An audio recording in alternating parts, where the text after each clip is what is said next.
So, welcome everyone to Artful Prayer for this month. We're delighted to have you here, both those who are in the room as well as those who will be watching this later. And it's such an important topic offering this month on how we create sacred spaces. And we're delighted to have Reverend Donna Papenhausen leading us through this invitation. Donna has led Artful Prayer before, and we've always been richly blessed by her. So Donna, I'm going to turn it over to you and have you lead us through creating sacred spaces. Thanks, Wes. I appreciate having the opportunity to be with everyone today. I don't know, am I in the picture somewhere? You are. We can see you great. Picture. We see the whole Donna now. Yes. Okay. I don't know if I have the right setup or not, but anyway, I'm happy to be here and to be able to surface some ideas about creating a small sacred space in your home, or even something you can travel with. It does take a lot, and sometimes it takes nothing at all to create a sacred space, simply a time of quiet and some deep breaths, and you are able to find yourself in God's presence. Other times it takes a bit more. Other times it's nice to be able to focus on something, an item that reminds you of someone special in your life who reminds you of God, or some place that you've been, or an item from nature, a flower, a stone, a feather, a seashell. There are an infinite number of ways that you can create a small sacred space into which you can go to come closer to God. And today we're going to begin with a prayer called 5 Tiny Meaning-Filled Things. It's from a book called Travel Altars by Marianne Mathis. This prayer is for tiny, meaning-filled things. Precious objects remind me of you, O God. A small bell awakens me to mystery. A carved wooden heart, gift from a fellow traveler, becomes a touchstone of love. Candlelight illumines you in me. Fabric touches memories, ancient and new, of women who weave, laughing as they do. Beads are worn with prayers whispered again and again. Their wooden patina grows more beautiful with time, a sacred glow. Precious objects bring blessings to me as I look toward you through tiny, meaning-filled things. I've asked each person present today to bring with them some tiny, meaning-filled things that help us come closer to God, that reflect God to us. I've brought a few to help you in your thoughts and as you bring your collections together. Since this is March, my daughter passed away 2 years ago in March, so I brought a photo of her. One of my favorites that my husband took of her and her reflection prior to a dance when she was in middle school. I brought a candle and a candle holder. And the inside is a labyrinth carved into the clay. This is from Hartford Seminary. I was gonna say, I've got one similar, yes, from Harvard Seminary, yeah. We were attending things there at the same time, I believe. I think we were. But I have carried this with me. It must be for 30 years, and it holds a very special place in my heart. I brought a tiny piece of carved deer horn that has a woman's face on it. This reminds me of the feminine face of God. I place her often in my small sacred space. I have a little container of sacred dirt, blessed dirt, as they call it, from the Sanctuario de Chimayo in New Mexico, where healings have happened as people have touched and blessed themselves using this sand. So they sell it now. Oh, they sell it now. Yeah, right. Sound and music play an important part in my life. So I have some brass sound makers. I don't know what the name is. Chimes, I guess. Yeah. I don't know how well that translates. So those are a few of the things I've brought. I'm sure you have your own, and we'll have an opportunity to share those in a few moments after we have constructed our sacred space. And I'm going to be placing my items, I neglected to say this, on a beautiful piece of cloth, a little scarf. Yeah, that's multicolored, which reminds me of the spectrum and of paint and of cloth and fabric and art materials. And that also is a very important aspect. And stained glass, it looks like, too. Mhm. Stained glass. Yes, it looks like stained glass, doesn't it? So it's a beautiful piece of fabric. So I find that creates an underlayment and gives boundaries for your sacred space. And that's how I will begin to create mine, by placing something between the table, or someone said the piano, or the windowsill, or whatever space, a space in a bookcase. Excuse me. So I would like you to take 5 or 10 minutes to begin to look at the materials that you've brought and select a few that you would like to include. And as a way to arrange, you might think of an odd number and begin with the tallest. And I'm going to begin with my candle and candle holder, since it is the tallest piece. And then I will go from there to create my sacred space. So let's take the next however many minutes, 10 minutes, 15 minutes, to think about what items that you have collected that you would like to use to create your sacred space.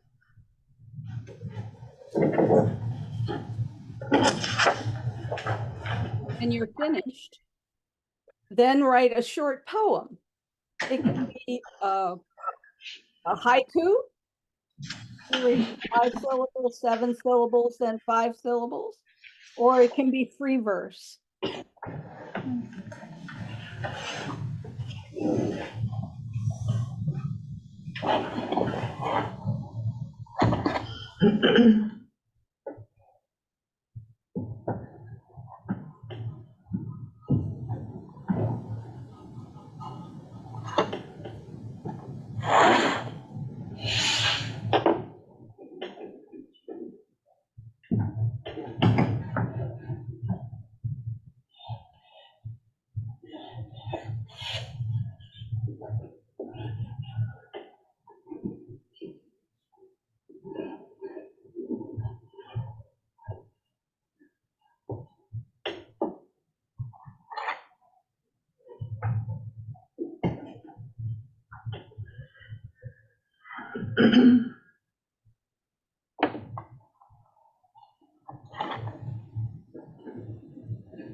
As you create your sacred space, listen to these words from Miriam Treese Winter.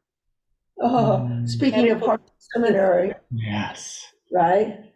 And yes, and one of my teachers, and Yeah. that I hold. Mine too. She says, everyone creates something somehow. It is our nature, this instinctive urge to conceive and to conceptualize and to continually bring to birth. The divine creator's gift of life is mirrored in and manifested through our own creativity. So as we create our sacred space, we are co-creating with the divine. She does have a way with words, doesn't she? Yes, she does.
2 more minutes to be finished with your arrangement as well as your poem.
And just a couple more seconds.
Okay.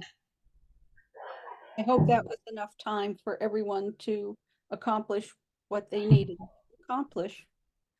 Is there anybody who would like to share their poem and one item from their collection? It's kind of hard to get camera on a collection of objects, I think, unless Wes can move things around for us.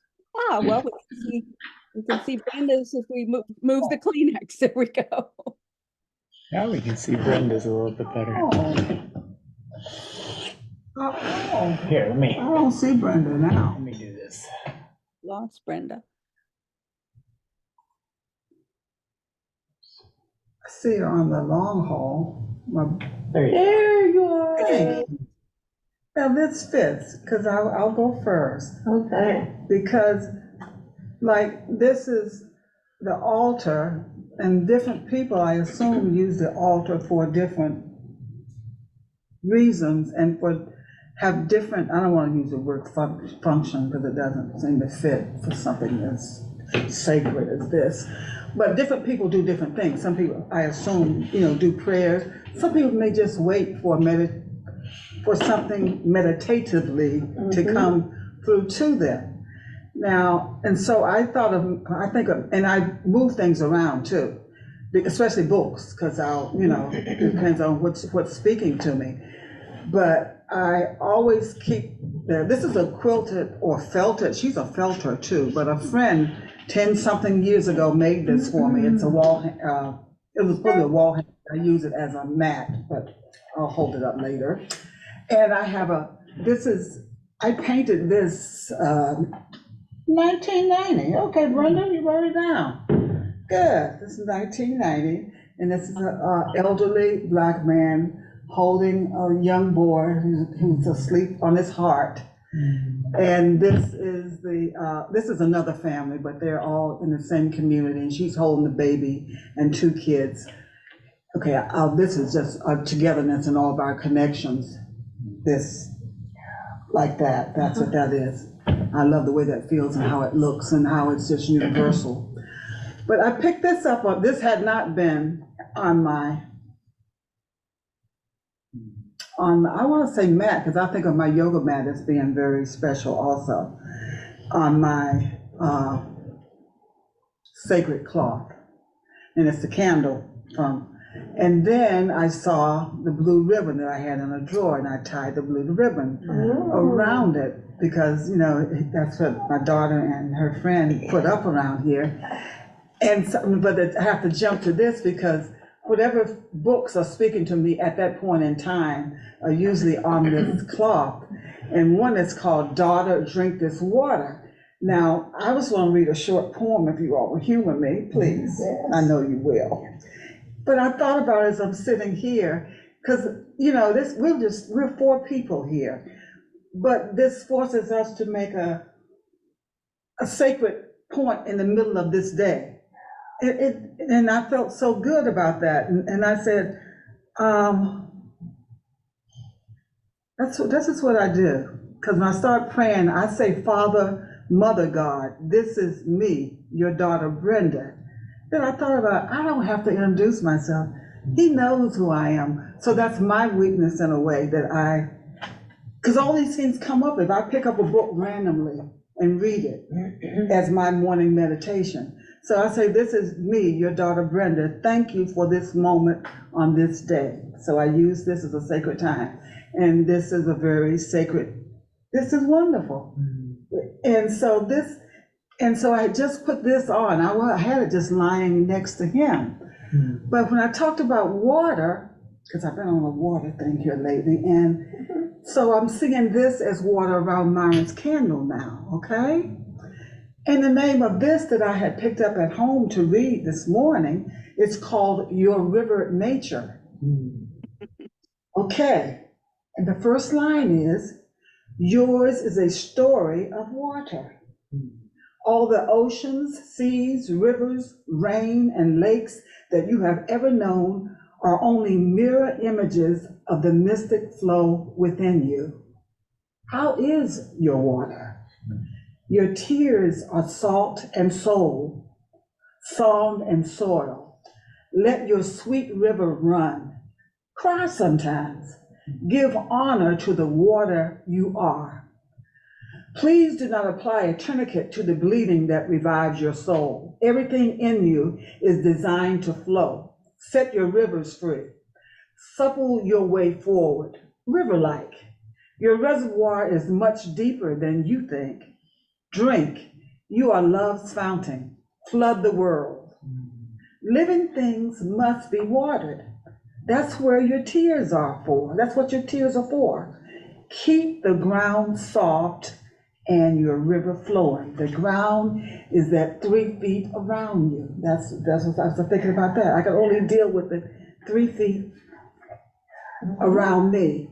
You cry in and you cry out. Crying in, you flood yourself and you drown. Crying out, you water souls with your tender song. After you weep, your soul, your soil is soft. This is a good time to plant healing seeds. And that's what I need I need some seeds on my cloth. Day is a river. If you soak yourself in it, day will wash your spirit clean. You and day will be two flowing waters, a harmony. Stay in your spirit. Life flows easier this way, like mountain spring water, trembling and bright from birth, flows from the purity of your heart. Breathe and grow calm. If you slow your river, more light can dance in it. If they tell you that you are a dam, a hard, cold barrier to the flow of life, don't believe them. Keep on rivering. Now, I love that line. Keep on rivering. Keep on rivering. They will say your tears are shameful things and should be hidden. Your tears are the ocean that is your soul, a great water to wash the world clean. Bring them. If you have lakes of tears inside, water someone else's drought. Use your feelings. Your soul is a vast and wondrous river. Don't treat it like a puddle of mud. It asks you to flow. Please, let go. River yourself home to peace. What you water grows, especially your own soul. Do river things daily. Can I get a copy of that? Oh, That's beautiful. and this, I mean, just sitting here after I had said this, this is me and thanking for this moment and this day. And I knew I was reading this, but I wrote that, but that the blue, the water came right there. Myron loved turtles, always loved turtles, and wanted pet turtles all the time. And he always said, you never got anywhere if you didn't stick your neck out, but turtles around water all the time also. But he said, just, go and do river things today, and you will flow like the water. And your tears, but they will go. Tears do make things soft, because once you're through crying, everything looks, soft and. Yeah. Oh, wow. Well, we're on the same theme because I'm on water too. That's good. Yeah. That's a good thing.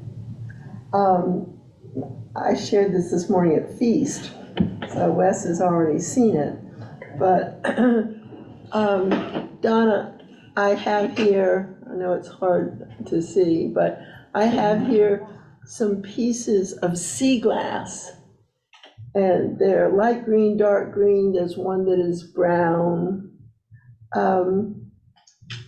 And these were a gift from my sister, who I'm very close to. She lives in Mazatlan, Mexico, with her husband. And I also have a little shell. It's metal. It's not a shell, but I'm an Aquarius. I'm an ocean water, any water person. And the shell is a finger shell. You can put it, it's hard to see, but you can just put it on your finger just fits right inside.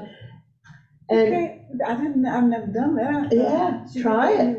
Try it. Didn't I give you one of You these? did, but I thought I was gonna put a necklace on. Oh, I like to give these out Away. as blessings, Oh, and look inside and tell us what it says. okay, honey. Trust. It says trust. It says trust It says trust. inside. And so I wrote a poem about this. Sea glass. Originally man-made, shattered by time, now unrecognizable as the object. Broken by waves and rocks and sand, sharp edges, now smooth. Sea glass joins the water world of shells and plants and fish, transformed into colorful treasures, waiting to be gathered by the seeker. And my prayer is, Holy One, we are called to trust in you, your eternal love, your never-ending presence. We surrender to that transformation that you will provide. Amen. Amen. Beautiful, beautiful. I'm a sea glass collector as well. Are you? Yes, I am. I have Oh, jars of it, yes. yes. Well, I just have to confess that I have a cloth at home and I have other things, but this was easier to bring, so I opted for this. And it's a small sacred space. It is. And right now, it's on this blue plastic bag, which of course we know we don't want to go in any ocean. Out of the ocean, Lindsay. No. But Be it's careful not with that. there now and it Okay. won't be, so. It's the I right just- color, so it just works. It's for the right color and that's what was available when I was packing these up to bring today. Marvelous, thank you. And Donna, I'll just share briefly. So our house is a little chaotic. We're getting carpeting the last 2 days. So my sacred space is complete upheaval. But as I was thinking about my sacred space, what I don't have there, and I think I need to go get, is a little bit of Play-Doh. Mm. And the reason why I say that is I just finished a great book. It's called Faith Like a Child. I'll have to get the right author and everything for you, but she was very, I was just very taken by the whole sense of how Jesus calls us not into a childish faith, but a childlike faith.